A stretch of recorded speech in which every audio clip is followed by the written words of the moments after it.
Okay, just got the side stripes on. That looks pretty good. I'm pretty happy with those. A little stressful, but they're on there. And I changed back to the Super 10 from the Black Widow.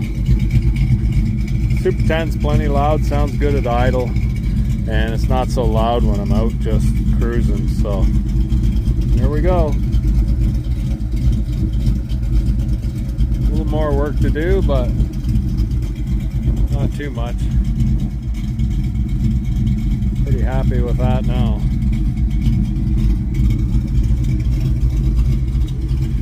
And now I'm gonna go for a drive because I bloody well earned it. I was working on it 2 nights ago, right after the day after I think I posted my last video, and the friggin' starter went on it. The last thing I hadn't done. Jesus Christ, eh?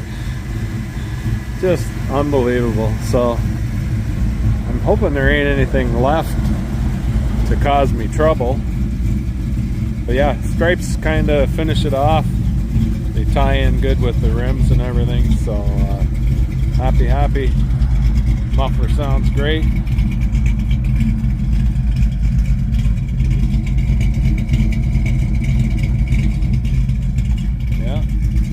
I think I might go enjoy it a little.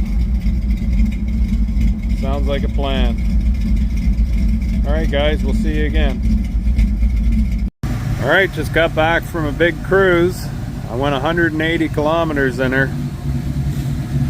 Through town, all different speeds, up to 120k on the faster spots.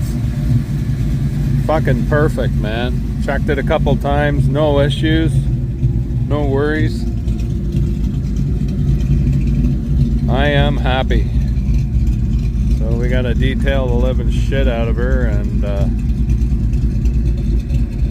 get some stickers to cover up the old etchings.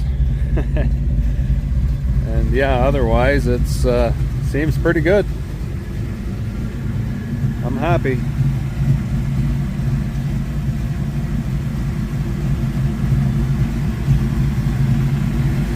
Been a lot of work, but I guess it's worth it. It definitely was worth it today to go for the first big drive, especially through town. A lot of heads cranking, a lot of thumbs up, you know, everything you get with an old car, and that's cool. So talk to you later.